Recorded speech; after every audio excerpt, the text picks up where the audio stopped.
What's going on, ladies and gentlemen? Welcome on in. It's 1TS Daily right here at One True Sport. I'm back. I'm Zack Heydorn. What's going on? I'm without my partner today, Ryan Drosty. Thanks to him for holding down the fort while I was out on a family vacation last week. Man, it was nice to get away for sure. Nice to hang with the fam for a little bit. But boy, I feel like I missed a lot. So it's really good to be back and really good to be here with you. As always, guys, we are here every single Monday, Tuesday, Wednesday, Thursday, and Friday live, 11 Eastern, talking the news of the day, talking the news of the week, and talking with you about this wonderful professional wrestling business that we all know and love so much. So pumped to be here, and we got a lot to get to. Let me take care of a little bit of business first. This is the One True Sport YouTube channel. That's how you can watch us. You can also watch us on Twitter. And after the fact, if you are a One True Sport member, you get this exact show every single day as a podcast. So long story short, subscribe to the channel so you don't miss anything that drops here. This show, but also a multitude of other really cool shows with some of the biggest pro wrestling legends that the business has ever seen. RVD, Kurt Angle, et cetera, et cetera, et cetera. So much going on the channel. You don't want to miss it. Subscribe now. If you're watching live on YouTube and you can do me a quick favor and hit that like button, man, it helps us out a ton. And thank you in advance for that. Have you checked out our membership options at onetruesport.com? Head over there and do that as well. We got 3 different tiers that you guys can take advantage of, 3 different ways that you can get more from your One True Sport experience. All you got to do is become a member. Very affordable, but tons of value there for you. So head there now, onetruesport.com. Cool. As for the show today, I've got the live chat open. I've got super chats open as well. And super chats are just the best way to support myself, to support Ryan when he's here, to support the channel. And so if you are willing and able to drop a super chat in here for today's show, I'll make sure we read your question, read your comment, and thank you in advance for that. Every little bit helps. And so appreciate anything you guys can do there or would like to do there in advance. We got the chat loading up already. Anthony's in there. Eddie's in there. Good morning, Eddie. That's nice of you to say. It's like I said, it's so good to be back doing this show. I missed it. I missed it greatly. So, hey, you know, it's great to see you guys. What's up, Anthony? Hello. Hi. Got some really good questions coming in from the live chat, and you know, we'll get to those here in a little bit. Cool. All right. Let's start off talking last night's episode of Monday Night Raw. I really thought it was a pretty phenomenal episode. Not because all the matches were insanely good, not because you know, we had any like huge angles or anything like that, but I just thought it was an entertaining show top to bottom. What I liked about it was that it was a show where everybody's placed where they should be, right? Everybody, if you're supposed to be a heel, man, you're getting booed for the most part. If you're supposed to be a baby face, you're getting cheered for the most part. And I think it's fun to watch wrestling shows that fall together like that. As Eddie says here in the chat here, he says, oh, not good. He says storyline progression was good. And yeah, like we got some really good notes, some really fun teases, some developments on the pay-per-view, good work from the top stars on the show. And you know, and this was just, you know, a filler episode for all intents and purposes. It's like, you know, that filler episode of TV, of a TV drama, right? So I thought it was a really thumbs up show. What stood out to me most was the bookends, right? The main event, which we have a chat here on in a minute, and then the opening of the show. The opening of the show, Rhea Ripley out there getting the star treatment, big, long entrance, right? I mean, that's what you want for her. You want that type of presentation. You want that type of emphasis and focus on her as a tip-top star in the company. And you can't you can't get any other perception from her when she gets that type of entrance. I mean, it was just grand. I mean, it had a huge pop, number one, which always helps. But then it was shot really cool. It was slow. It was calculated. And then she cuts a promo in the ring where basically she says, yeah, I was a little brokenhearted, yeah, a little bummed, a little down in the dumps, but now I'm just pissed off. And that is the tone that I really think she needed to hit with this promo. They hyped up this promo really big. I mean, they promoted the fact that she was going to lead off the show, and she did. So she had viewers watching, looking for her to say something, and I thought that she hit a home run here. Again, what she said was pretty simple, was pretty paint by numbers. I'm going to get you Liv, I'm going to get you Dom, and that's that. The tone is what I was looking for. Was the tone going to be that of someone who's brokenhearted and who's sad and who's down in the dumps? Or is it going to be, I'm just whatever, and I want revenge, and I want it as soon as I can get it? And it was the latter, and that was the exact tone that they needed to hit. And I thought she did a really nice job. I love her promo style right now, where she's kind of leaning on the ropes, just kind of talking. It is produced, obviously, because it's WWE, but it doesn't feel like, okay, I'm going to turn this way, and I'm going to look at the hard cam, and I'm going to then turn this way, and they're going to get me here. Like, that's going on, no question, but there is more of an authentic type feel where she's out there just talking to you. And I think that plays really, really well. Dom and Liv, I mean, you can't ask for any more from your heels. They were antagonizing from a distance. They were, Dom had a chance to tell the world like why he did what he did to Rhea. Everything was super logical. You still want to hate Dom for it, but you could look and listen to what he said and go, all right, well, yeah, I guess he's got a point there. So it all made sense, and it all came together well. And I just think it's working, and people are invested, and people are reacting, and plus it's entertaining too. You just have characters and the people playing the characters that are all in on this. And I think you can really feel that.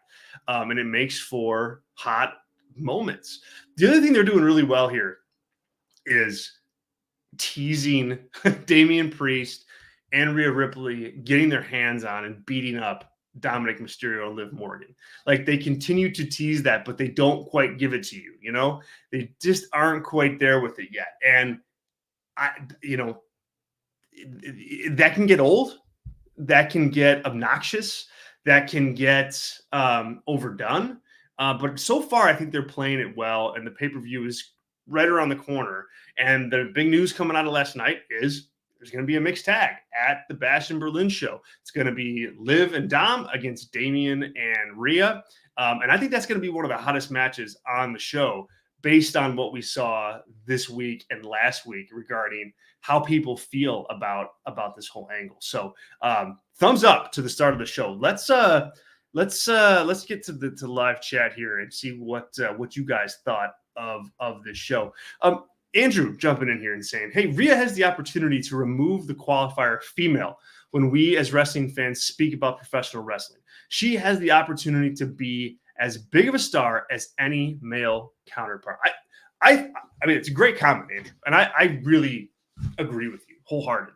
She is on a wave of momentum right now, and Rhea, has it all in front of her. And that injury, when it happens, and when it kind of all came down right after WrestleMania, you're thinking to yourself like, oh man, just brutal timing. And of course, I think I've talked about it on this show before, or on one of the Brass Ring Media shows that I do, but you never want to see anybody get injured, right? I mean, that's not what I'm calling for here, but I think the injury gave the fans excuse me, to want her more, to want to see her come back in that role as a babyface.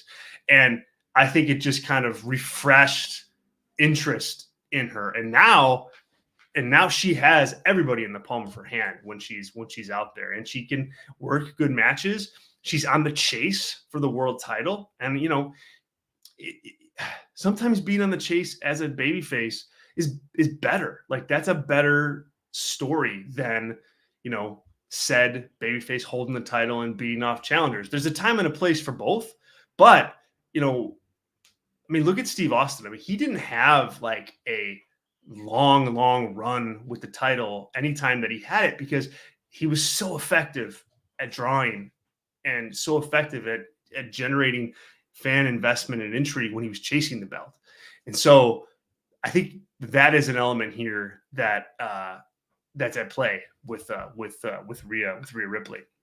Great comment, Andrew. Thank you. Anthony jumping in saying, Zach, I'm kind of getting tired of the Dominic bad guy persona. It's getting very stale. They just switch it up a little bit if they're going to continue having him be a heel. Hey, so look, to each their own. Anthony, like, what would you say if I told you that, hey, that's exactly the type of reaction they're going for? They want Dominic to just feel obnoxious and annoying and overbearing and old and get him off the TV type character. That's what they want. I don't know, man. I don't think that you want to change up anything with him right now. He is getting some of the largest heel reactions that WWE has seen in a long time. He's a key cog in what's happening with Rhea Ripley. I don't know. I just think, man, that you'd be hard pressed to change that up when it's working so well. If people were not caring, or people were just kind of like flippant about Dom, okay, maybe you want to go back to the drawing board on that. But man, they're in on this, and I just don't know. I don't know that that's something that you really want to play around with, because he's been so effective at this time. Anthony also says here, Zach, do you think Rhea and Damian are going to add people to their side of the group? And is it going to be young talent from NXT? And who do you want? That's an interesting question. I don't get the sense that they're going to add to their group at this point in time, because I don't know that what they're building, Anthony, is a group right now. I think they're just leftover members of the Judgment Day who are going to team up to get their revenge, and who are going to be friendly, with each other for forever as baby faces. But that once they finish the Judgment Day business, they're kind of just going to go their separate way. I mean, I think that's what we're seeing here. So no, I don't think that's in the cards. That's in the cards right now. As far as another member goes. As far as who could an NXT talent be? Oh man, that is a really interesting question. Man, there's a lot of potential guys that stand out, but nobody really, to me, is ready yet for that type of push. I mean, you drop somebody from NXT into that group, Rhea and Damian, like, they're immediately like in the main event picture. They're not main eventers, but they're hovering around the main event. And so, yeah, I don't know. I'm trying to think here.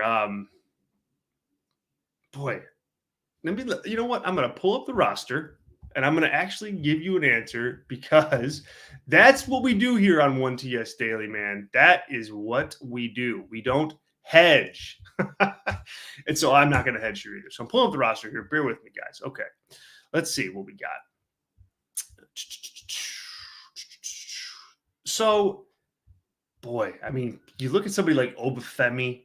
I don't know that he really fits, just because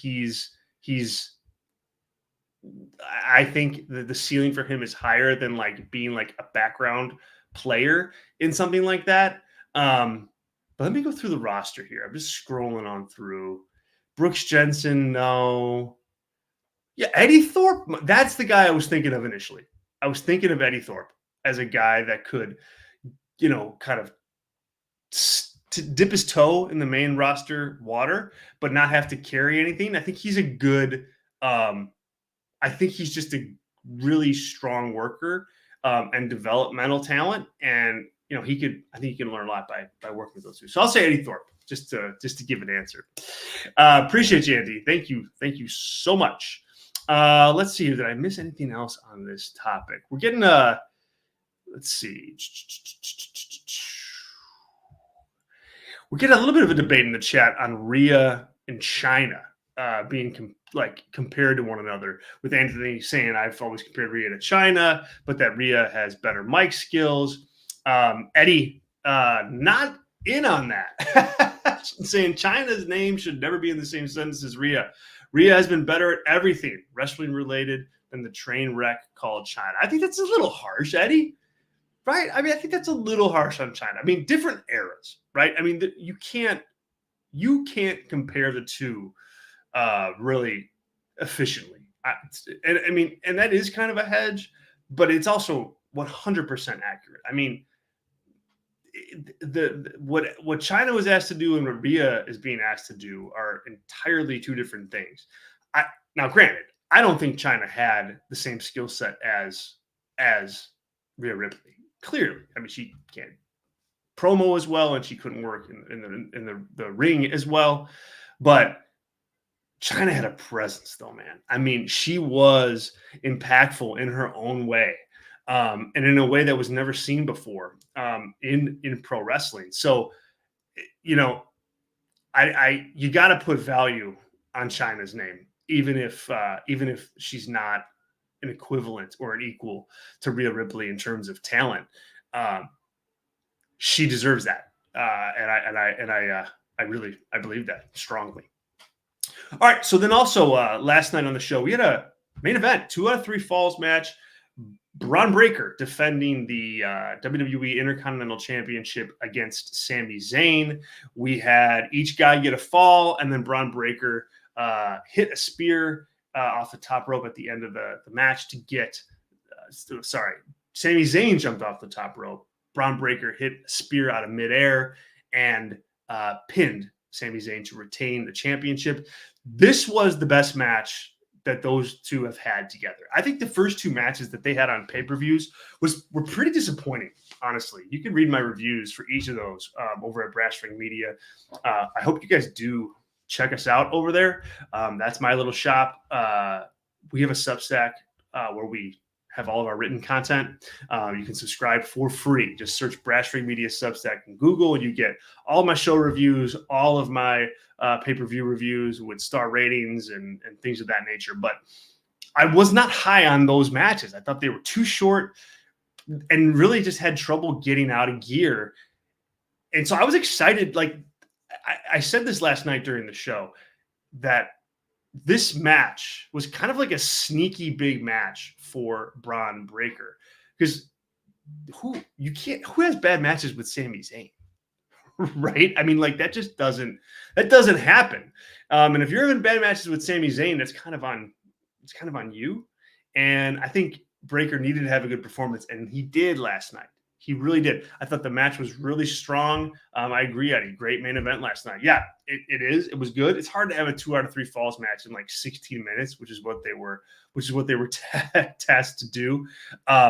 And so, I just think there was a match that they needed. They needed to have a strong match, and they did. And that's good. That's important for Breaker's development. And once again, he ends the show. We had Anthony here says, Zach, do you think WWE is going to do with Breaker like they did with Gunther, where Breaker is going to hold the Intercontinental Championship for close to a year before they move him up? I don't think they're going to have like a carbon copy title reign for him. I think it's going to be, they're certainly going to try to use the IC title to elevate Breaker like they did with Gunther. They're going to use that prop to get him to another level, but they can't do the same thing over and over again.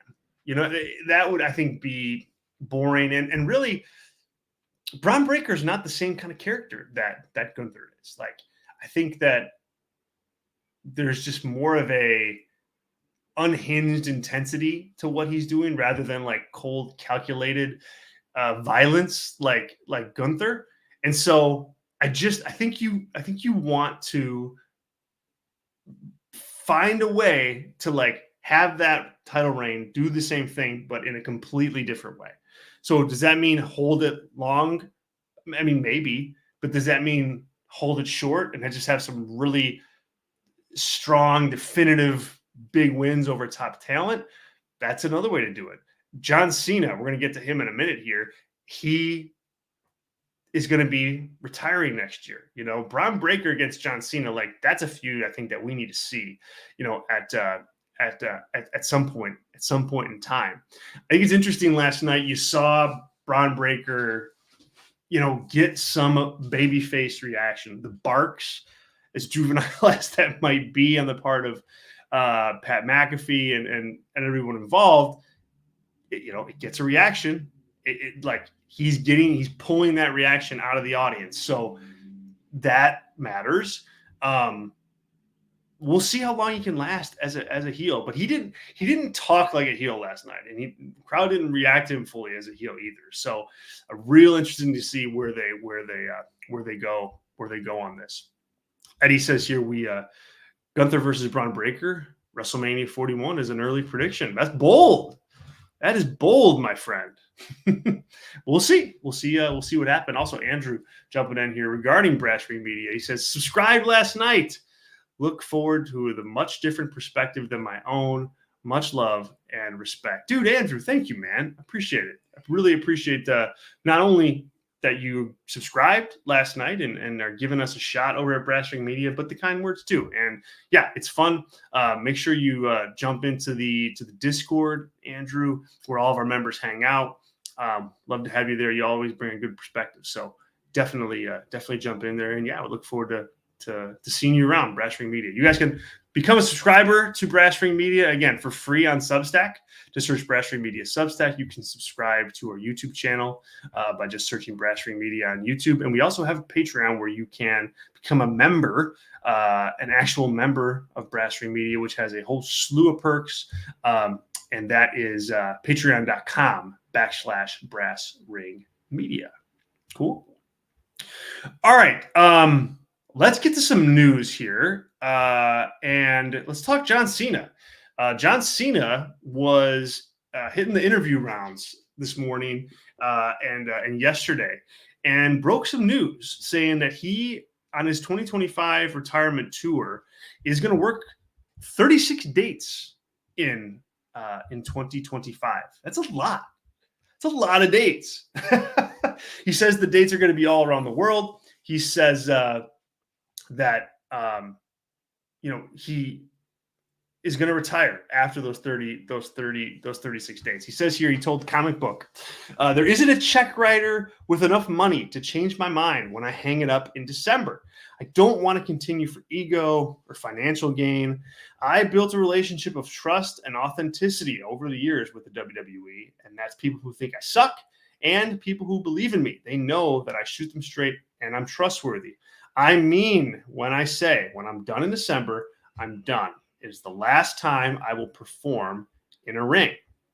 He says, I'll be a member of the WWE family as an ambassador and a grateful one.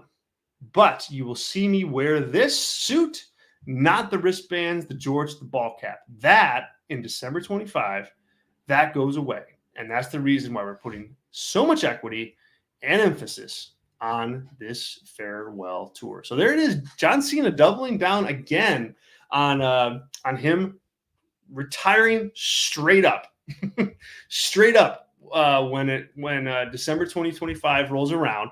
I think it's interesting that he's putting so much emphasis on, hey, this is going to be my last run. I'm going to hang it up. I hope that he sticks to that. I really do. First of all, his performances for the last couple of years have been subpar, right? I mean, just that's the bottom line. Austin Theory, stuff we did with Solo Sikoa. The Roman stuff was fine, but for the most part, he has been able to deliver. So, he's not the same performer that he was. But I think that they're putting a lot into this. A whole year's worth of hype and ticket sales and advertising and promotion. They're putting a lot behind the last run of John Cena. And so I just don't think there's any reason to ruin that. I hope that he sticks it out, has a great 2025, and then rides off into the sunset. 36 dates is a lot. So I think you're going to see like a real mixed bag of what he does. I think you'll get the singles matches. I think you'll get big time singles matches. I think you'll get Cena against Gunther. I think you'll get Cena against Braun Breaker. I think you'll get, you may even get Cena and Cody Rhodes or something like that too. Maybe Cena and CM Punk. I think you'll see Cena do some tag team stuff with Punk perhaps. So I think you'll see him do a lot of things with those 36 dates, but 36 dates is a lot, and it's real interesting to see him put that out there. So we'll track it all here. We'll be talking about it next year for sure. We'll wrap up here with NXT tonight. We got a whole bunch of stuff happening, which is pretty interesting. Nathan Frazier and Axiom are going to face Andre Chase and Ridge Holland for the NXT Tag Team titles. Tony D'Angelo is going to take on Charlie Dempsey for the NXT Heritage Cup. We've got Eddie Thorpe, who I previously mentioned, versus Lexis King. And then Obafemi is going to hold an open challenge for the NXT North American Championship. Now, Obafemi was at Raw last night. I don't know if you guys saw that or not. He's going to be there at Raw, or he was at Raw. I think he worked the main event tapings, which is interesting. I'm really curious as to who they bring in for this open challenge. My guess is it's going to be somebody from TNA. That'd be my guess. I don't know. The question becomes like who it is at that point. I mean, obviously, there's really fun names that you could bring up that it could be, right? I mean, Josh Alexander would be really cool. Moose would be really interesting. Somebody like, I don't know, Eddie Edwards or somebody like that would be really fun. I don't know, even somebody like Mike Bailey would be cool, or Mustafa Ali, right? I mean, there's certainly that connection there. So there's a lot of angles they could go if they open the TNA door. I don't know that. I just don't know that advertising an open challenge and having it be like some low card NXT person is worthy of what they're promoting here. Like they're hyping something. So if you want to see a surprise, I would do that over at NXT tonight. I think you're going to see a fun little appearance there for and with Obafemi. Josh Alexander would be great. I think that'd be really a fun match. I don't know that you want, if you're TNA, you probably don't want Josh Alexander doing the job, but it's a lot of eyes. And that'd be really cool. So we'll see. We'll see tonight. Eddie's saying here that Mustafa Ali's contract ran out. Yes, I forgot about that. Thanks, Eddie. Appreciate you. That doesn't mean he can't appear. That doesn't mean he can't be there, but you're right. It wouldn't be, TNA-esque. We got some questions here regarding John Cena from Anthony. Anthony says, I'm going to predict the dates he's going to be working. Royal Rumble, WrestleMania, SummerSlam, Survivor Series, Bash at Berlin. Multiple shows for Raw, SmackDown, and NXT. And I can also see him doing main event matches on NXT pay-per-views to lift the young talent there. Yeah, so well, I mean, for one thing, I think you've got your shows right. Yeah, I mean, those are the big shows. Those are the big shows. Those are the big events. So, Royal Rumble, WrestleMania, SummerSlam, all those are going to be shows that he works. You could probably even add Money in the Bank to that, depending on where it is. I could see him doing an appearance on NXT, just to say that he did. But to me, this, goodbye retirement tour, is you don't want it to strictly be about elevating younger talent. I mean, that's just I think that's too much John Cena lying down and doing jobs. I think what you want to do is build him up for the year and have him win matches, and then put somebody over at the end. And that is how you get the most out of him. I think, look, if John Cena is doing jobs for Braun Breaker and Gunther and NXT talent, like, the jobs don't mean anything. You know, you basically then have this just run down John Cena out there, and he doesn't have value to you. So you need to decide, okay, who do we want to get this John Cena rub? All right, it's Braun Breaker. Okay, so you save that for the end, you know, and then you have Braun Breaker beat him. All right, is it Gunther? Okay, great. You know, do that. Maybe it's Cody. Yeah, you know, whatever. Maybe it's Trick Williams from NXT. Whoever it is, you save it and you build them up. And so that one loss, that like retirement loss, that means something huge. And that, to me, is how you get the most out of the retirement. So, yeah, I mean, he may be on NXT shows, but I think it'd be inefficient and ineffective to just keep jobbing him out for the whole year. That's not going to be good for business. That's not going to be good for Cena. And eventually, that's not going to be good for, for whoever gets the moment to retire him, right? I mean, that won't mean as much if he's already lost, 3, 4, 5 times throughout the run. So that's my answer, Anthony. Thanks for the question, though. Does Cena have one more title run in him? I think he does. I think he absolutely does. That's another huge thing that you can promote. That's a big thing that you can promote, is Cena chasing down, championship number 17, the most of all time, beating Ric Flair's record. Big. That's big.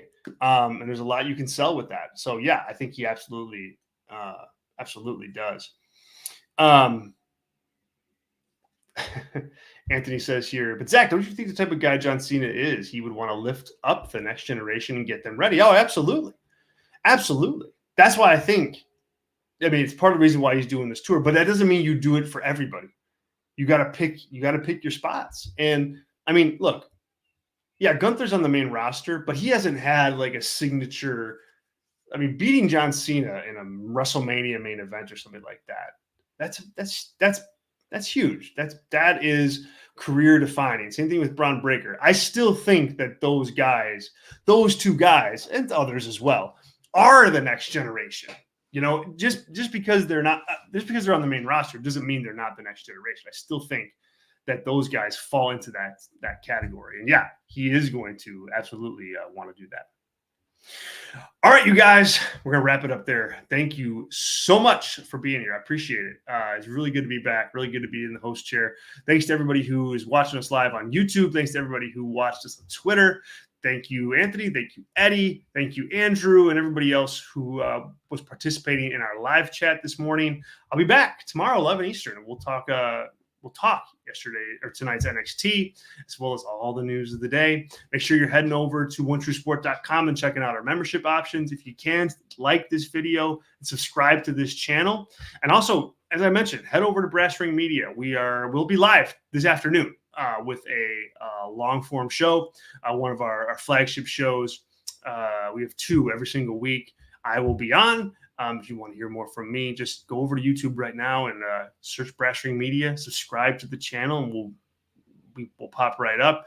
We've got all sorts of shows throughout the week there with some really great co-hosts, some really great talent, long-form analysis of pro wrestling. That's our lane, and I really think you'll enjoy it. Subscribe on YouTube. Check us out on Substack, and you can find our written work there. I'll have my Raw review going up here in a little while, so you can check that out. And I just thank you guys in advance for that. Until tomorrow, I'm Zack Heydorn, and we'll catch you guys next time. Matt, I see you in the chat, man. You're the man, too. Thank you, sir. Guys, appreciate you, and we'll catch you tomorrow. See ya.